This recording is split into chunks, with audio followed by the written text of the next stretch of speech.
Buenas noches, ingeniero. El proyecto de primer parcial de la asignatura de validación y verificación se basa en gestión de una cárcel. Este proyecto se da debido al problema de la gestión de actividades que realizan los reclusos de una cárcel, por lo que no se tenía una adecuada gestión, generando así una excesiva demora en los procesos de inscripción de los reclusos a las actividades. Este sistema controlará las inscripciones de los reclusos a las actividades que son dadas de alta por el alcaide. Dichas actividades tienen como beneficios la reducción de penas una vez que se haya culminado el número de días establecidos en dichas actividades. Los integrantes del proyecto son Daniela Sanza, Brian Martínez y mi persona, Cristi Baque. Los temas a tratar en el proyecto será la arquitectura, en el cual se va a dar una breve explicación sobre el modelo de objetos y el modelo conceptual. Con relación a los grafos, se dará una explicación de un grafo y el resultado de su complejidad ciclomática. También se va a dar una explicación sobre la descripción del código, la lógica del negocio y el código cambiado. Como primer tema tenemos la arquitectura implementada, lo que es el modelo de objetos y el modelo conceptual. Aquí presentamos el modelo de objetos. Tenemos varias clases que pertenecen al proyecto de gestión de una cárcel. Como clase principal tenemos a usuario con los atributos de nombre, apellido, el usuario y su contraseña, en el cual está relacionado con la clase rol. En la clase rol se va a indicar si es un usuario de tipo administrador o un usuario de tipo alcaide. En el rol se va a indicar la descripción del rol. El usuario está relacionado con la clase de inscripción. Lo que indica administrador es que el usuario de administrador va a ser el único que va a poder generar inscripciones. Dicha inscripción está relacionada con la clase de recluso y la clase de grupo. La inscripción está dada por los atributos del código, el nombre del recluso, la actividad que va a hacer el recluso y la fecha de inscripción. Con relación al recluso, va a estar con indicado bajo el código el atributo de código del recluso, y a su vez el recluso está relacionado con el expediente. En el expediente se va a indicar los cargos que tiene el recluso y la condena total de días que tiene el recluso. El expediente está relacionado con el cargo y a su vez está relacionado al cargo con lugar. En el cargo se va a indicar la descripción del cargo, el delito que cometió el recluso, el lugar de los hechos y el lugar y la fecha de los hechos. El cargo está relacionado con la clase lugar, en el que va a indicar la localidad, la ciudad y el país en el que se cometió el delito. Por otro lado tenemos de inscripción, como he dicho, que está relacionado con la clase grupo, en la cual también está relacionado con actividades y horarios. La inscripción se va a realizar por grupos, en el cual se va a indicar la lista de los reclusos, el horario del recluso y la actividad que va a realizar el recluso. El grupo está relacionado con la clase horarios, que va a indicar las jornadas de las actividades que va a realizar el recluso, ya sea mañana, tarde y noche. Como vemos abajo tenemos la clase de jornada, en la que vamos a indicar el horario de inicio, el horario fin y el día. En la clase de grupo está relacionado con el curso y el equipo de trabajo. Los grupos se van a realizar por curso, que tenemos los atributos del total de días, y el equipo de trabajo, la razón de realización. En el apartado de actividad tenemos, va a estar relacionado con la clase de actividades prácticas y las actividades curriculares. Las actividades prácticas se basan en trabajo y en talleres, y las actividades curriculares se basan en cursos diarios y en cursos a distancia. Eso es lo que sería el modelo de objetos. Con relación al modelo conceptual, tenemos las siguientes clases, que son recluso, expediente, inscripción, actividad, responsable de la actividad, cárcel, administrador, alcaide y el reporte, y las distintas actividades que presentan. Como clase principal, como entidad principal, tenemos la cárcel, que va a tener que va a tener uno a muchos administradores y va a tener así un alcaide. La cárcel va a tener varios reclusos y un solo recluso va a tener un expediente. Los atributos mencionados del recluso tenemos el sexo, la edad, el nombre, el apellido y el tiempo de condena del recluso. El recluso va a tener un expediente en el que se va a especificar la celda, el pabellón en el que va a estar, los antecedentes presentados y la categoría y un ID de expediente. El recluso también está relacionado con una inscripción en la cual vamos a indicar la fecha fin y la fecha de inicio. Esta inscripción va a ser sobre una actividad. La actividad puede ser talleres, cursos de aprendizaje, los trabajos y los centros de educación a distancia. Cada uno de ellos va a estar identificado por atributos. En el caso de talleres tenemos el ID, el tipo del curso. Con relación a cursos de aprendizaje tenemos el ID y el tipo del taller. En trabajos, asimismo, el ID y el equipo, y en centros de educación a distancia, la especialidad. La actividad va a ser corroborada por un responsable de la actividad, en la cual vamos a indicar el nombre y el apellido del responsable y el ID. Este responsable de la actividad va a llevar un reporte de cada actividad que realiza el recluso. Dicho reporte se van a llevar las notas, las asistencias, los nombres y los reportes. Esto es todo de la explicación de modelo de objetos y de modelo conceptual. Gracias. Buenas noches, ingeniero. Mi nombre es Brian Martínez y yo me voy a encargar de la explicación de uno de los grafos.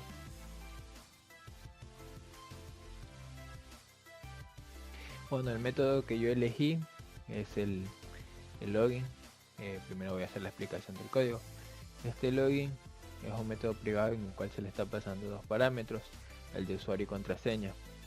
Lo primero que se hace es corroborar que los campos no estén vacíos. Por eso, a través de este if, si es vacío, le pasamos usuario y contraseña. Intentamos validar el login. Esta función la tenemos en el controlador de usuario, que la mostraré ahora, que es esta que está aquí. A esta función le llegan los parámetros de usuario y contraseña. Lo que hace es consultar al usuario y dice que si el usuario es vacío, va a generarme una sección de que usuario o contraseña incorrecta, y si la contraseña es diferente a la contraseña que está guardada en base, le mandamos una sección de contraseña incorrecta. ¿Okay? Una vez de que se valide de que el usuario no esté vacío, le vamos a permitir que pueda abrir el menú con una sesión de usuario, ¿no? En caso de que se pueda presentar un error y no pueda abrirlo, mandamos a esta sección. Si no se puede realizar esto de aquí, lo que hacemos es con un else le mandamos un message box diciéndole que existen campos vacíos. Bueno, este es el método que he elegido. También les cuento que C# trae ya una herramienta para calcular la complejidad ciclomática, y que viene ya aquí en la pestaña analizar. Al momento de analizar, le damos a calcular metros de cada de código, nos abre este apartado que está aquí abajo, en el cual nos muestra, vemos el método login y la complejidad ciclomática, que es 3. Bueno, yo ahora me encargaré de la explicación del grafo. Bueno, la aplicación que yo usaré para la explicación de este grafo es Draw.io. Es una aplicación que se la puede encontrar en la web, o también tiene su aplicación de escritorio. En este caso yo la estoy usando en la web. Bueno, comencemos. Hay libros que documentan que se puede trabajar con un nodo de inicio o no, sino que directamente trabajan con el nodo de una bifurcación. En este caso yo quiero trabajar con el nodo de inicio. Bueno, lo primero que debemos hacer es ubicar el nodo de inicio si es que quieres trabajar con ese. Luego analizamos nuestro código y vemos que hay una bifurcación en la que se pregunta si es vacío. Si esto pasa por el lado de verdad, vemos que hay un try que está intentando validar el login, y si eso se valida, se va a poder abrir el menú. Si esto es así, podemos finalizar y ya vamos a estar logueados. Pero en caso de que haya un problema, tenemos un catch que lo que va a hacer es arrojarnos una sección con un mensaje, y si no se puede abrir, pues finaliza hasta aquí el proceso. Y si nos vamos por el lado negativo, o sea, por el lado falso, y no se valida que estén viendo los campos, pues a través del else, eh, con un mensaje, eh, con un message box, le decimos al que tiene campos vacíos y no va a poder loguearse, y aquí finaliza el programa. Bueno, para analizar la complejidad de este método, tenemos la fórmula de m igual n más 2, en la que m sabemos que es la complejidad del todo grafo, e es los números de aristas del grafo, y n son los números de nodos que tiene este grafo. Entonces, si reemplazamos contamos todas nuestras aristas, 1, 2, 3, 4, 5, 6, 7, y nuestros nodos, que son 1, 2, 3, 4, 5, 6, lo que hacemos es reemplazarlo, se le suma 2, y hacemos 7 menos 6, 1 más 2, 3. Y esa sería la complejidad de nuestro grafo, que no sería para nada alta, sería una muy buena complejidad. Gracias. Muy buenas noches, ingeniero. Mi nombre es Daniela Sanza. En este caso voy a proceder a realizar lo que es la explicación referente a la aplicación de la guía de estilo de Google en nuestro código, que es el proyecto de la prisión, ¿no? Bien, primero que todo nos indica lo que sería la guía de estilo referente a lo que son las nomenclaturas. Entre ellas tenemos que entre nombres de clases, métodos de enumeraciones, campos públicos, propiedades públicas o espacios de nombre debemos especificar lo que es Pascal Case. También tenemos lo que son los nombres de variables locales, parámetros, camel case, en el cual aquí tenemos la letra minúscula, nombres de campos y propiedades private, protector internal, y protector internal, tenemos que poner guión bajo camel case, ¿no? Entonces, al igual que nos especifican otras nomenclaturas en el apartado de acá, en ese tipo de casos utilizamos lo que sería una herramienta que es propia del Visual Studio. Nos vamos a lo que es el apartado de herramientas, nos vamos al apartado de opciones, y directamente en lo que sería el editor de texto, nos vamos a C#, escogemos estilo de código y finalmente nomenclatura. En este caso, en este apartado, nos permite especificar lo que sería este tipo de reglas referente a la nomenclatura. Tenemos aquí lo que sería esta regla en el cual nos indica que los parámetros locales, esto es referente al punto número 1, en el cual nos dice que debemos aplicar lo que sería el package case. Claro, sí, sería referente al parámetro de acá, ¿no? Las variables locales y parámetro, el camel case, ¿no? Ese es el que estamos especificando en este punto de aquí. Al igual que acá tenemos lo que serían los campos y las propiedades private, debemos especificar el camel case, en el cual indicamos un guión bajo, ¿no? Al inicio. Luego de eso tenemos también lo que es la regla de clases, métodos y enumeraciones, en el cual tenemos que especificar lo que es el Pascal case, que es directamente el que tenemos acá, ¿no? Al igual que tenemos lo que serían campos y propiedades públicas, que es referente al punto que tenemos aquí, ¿no? Los campos y las propiedades públicas, también se debe aplicar lo que es el Pascal case. Y finalmente las interfaces deben empezar con lo que sería la letra I mayúscula, ¿no? Directamente en este proyecto no utilizamos estas interfaces, pero aún así estamos especificando esta regla de estilo, ¿no? O sea, al momento de aceptar, se guardan y nos va a permitir modificar lo que sería este apartado. Voy a presentar lo que sería un ejemplo para poder demostrarlo. En este apartado aquí voy a proceder que me refleje un error, ¿no? Pongo aceptar. Si yo en este momento procedo a quitar esto, me va a reflejar un error. Directamente pongo sobre encima y me indica infracción de la regla de nomenclatura, falta el prefijo. Entonces yo al momento de agregarlo directamente ya me estaría quitando estaría aplicando la regla de estilo, ¿no? Es la que queremos especificar. Entonces esa es la manera en la cual hemos aplicado lo que sería este tipo de reglas de nomenclatura. Luego tenemos el nombre de los archivos, Pascal case, y en este caso acá especifica un ejemplo, ¿no? myfile.cs es lo que tenemos en el apartado de los nombres de las clases, ¿no? Tenemos todas las clases aplicando esta guía. Como podemos ver, en el proyecto anterior también estábamos aplicando dicha regla referente a lo que sería las reglas de nomenclatura. En nuestro proyecto anterior netamente no las estábamos aplicando.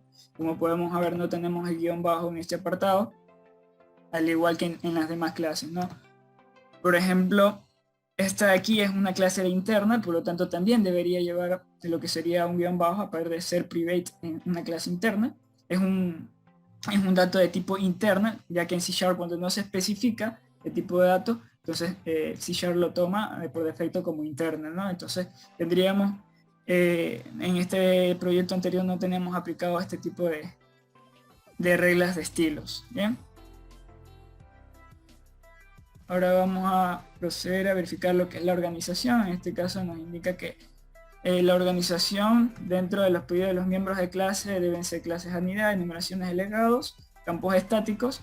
Y bien, nosotros simplemente utilizamos estos de acá: campos y propiedades, constructores y finalizadores, y finalmente los métodos, ¿no? En nuestro proyecto anterior podemos ver que, digamos, en la capa de control tenemos lo que sería, tenemos aquí lo que son métodos, tenemos acá lo que son propiedades, en esta parte de acá no tenemos lo que serían los constructores. En el apartado de acá sí tenemos lo que sería aquí las propiedades, los campos, propiedades, tenemos el constructor, sí tenemos, se podría decir, dicho orden en nuestro proyecto anterior, al igual que lo hemos aplicado en nuestro nuevo, aplicando las guías de estilo, tenemos exactamente lo mismo, ¿no? Tenemos lo que son aquí los campos, las propiedades, y finalmente tenemos lo que serían los constructores, ¿no? Tenemos en la parte de abajo los constructores. Eso ha sido aplicado en todo el proyecto. Luego de la organización tenemos lo que son las reglas de espacio en blanco, que nos especifican lo siguiente. Entre las más importantes tenemos la sangría de 2 espacios sin tabulaciones. Si nos vamos a herramientas, a opciones, podemos especificar aquello, ¿no? Acá, herramientas, opciones. Si nos vamos a estilo, luego estilos, aquí en tabulaciones podemos especificar que queremos simplemente 2 espacios. Le damos a aceptar y nos estaría aplicando lo que sería esta regla de estilo. Como podemos ver acá, aquí no estamos trabajando con 2 espacios. En nuestro proyecto anterior estamos trabajando con más de 2 espacios. Entonces esto se podría decir que ha sido lo nuevo que se ha aplicado en nuestro nuevo proyecto. Luego de eso también tenemos lo que sería el límite de columnas. Esto sí se está cumpliendo en ambos proyectos. Nos indica de que no hay salto de línea entre una llave de cierre y una llave de cierre y else. Bien, como podemos ver en nuestro proyecto anterior, si nos vamos a la capa de control, podemos ver que, bueno, aquí tenemos un if,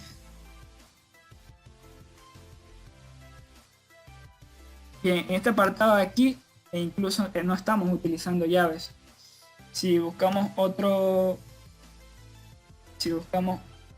otra clase en el cual estemos utilizando else, podemos ver que la regla de estilo no se está siendo aplicada. Entonces tenemos un salto de línea luego del else, al igual que en el if tenemos un salto de línea. Aquí también está el salto de línea. Entonces en nuestro proyecto actual, donde estamos aplicando las guías, nos vamos al apartado al apartado de control, podemos verificar que en ese caso dentro del else no se está realizando ningún salto de línea, todo tenemos una sola línea, al igual que en el if. Algo adicional, bueno, que también especifica en este apartado, vamos a leerlas todas de una vez: espacio después del if y después de comas, ¿no? Si podemos ver, aquí tanto hay un espacio después del if, acá también, y después de las comas. Esto es cuando, digamos, por ejemplo, recibimos un parámetro. Por ejemplo, aquí entre estos parámetros podemos ver que hay un espacio después de las comas. Entonces, se podría decir que esto ha sido aplicado. Esto sí estaba siendo aplicado directamente en el proyecto anterior, en el cual tenemos los parámetros. Vamos a buscar un método con parámetros y podemos verificar que sí hay espacios en estos. Entonces, bien, vamos a seguir leyendo lo que son las reglas de estilos. No hay espacios después de un paréntesis de apertura o antes de un paréntesis de cierre, si ya lo podemos observar. Bueno, entonces aquí también tenemos una muy importante en la parte de acá abajo, en el cual nos especifica que para las definiciones llamadas de funciones, si los argumentos no caben todos en una línea, deben dividirse en varias líneas, con cada línea subsiguiente alineada con el primer segmento. Si no hay suficiente espacio para esto, los argumentos pueden colocarse en líneas subsiguientes con una sangría de 4 espacios. Entonces, si podemos verificar, aquí exactamente lo tenemos. En nuestro nuevo proyecto, donde estamos aplicando las reglas de estilos, tenemos especificado aquello, ¿no? Entonces aquí hemos hecho un salto de línea para que se pueda visualizar de mejor manera. Al igual que, digamos, en este apartado aquí también. En nuestro proyecto anterior no habríamos aplicado aquello. Si podemos ver, aquí están las letras un poco más pequeñas, pero aquí está todo en una sola línea donde tenemos que desplazarnos para poder ver el método completo, ¿no? Entonces, bien, en ese apartado hemos aplicado aquello. Aquí tenemos unos pequeños ejemplos. Bien, entre esos también tenemos las herramientas para poder especificar referente a lo que son los saltos de línea. Tenemos en el apartado de estilo de código, en formato, en nuevas líneas. Entonces, aquí tenemos la especificación, colocar llave de apertura para tipos en una nueva línea. Todas estas opciones tenemos que desactivarlas para poder aplicar lo que serían las reglas de Google. Entonces todas las hemos desactivado. Tenemos que poner la llave de apertura en una línea nueva para los parámetros, para los métodos y funciones, ¿no? Eso no queremos. Entonces todas estas opciones las hemos desactivado. Al igual que acá, podemos observar, colocar else en una nueva línea, no queremos eso, sino que esté en una misma línea. Por lo tanto hemos desactivado esto tanto para catch y finally también. Bien, esta es la herramienta que hemos utilizado. Es propia de Visual Studio para poder aplicar las reglas de estilos. Entre esas también tenemos que el using debe estar siempre como primera instancia. Esto ha sido aplicado en todas las clases. Podemos visualizar en el proyecto anterior, el using no está, el using system no está como primera instancia, sino que tenemos otras. Entonces esa es otra regla de estilo que hemos aplicado a nivel de este proyecto.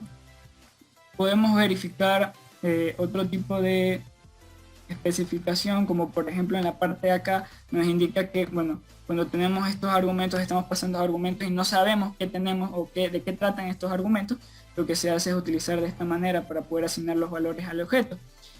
Nosotros no hemos aplicado aquello, ya que nosotros utilizamos, como por ejemplo aquí, utilizamos directamente los nombres, digamos, cupos, descripción, estamos siendo específicos, por esa razón no utilizamos lo que sería esta regla de estilo. Bien, esas serían todas las reglas que hemos aplicado a lo que sería nuestro proyecto. Bien, muchas gracias.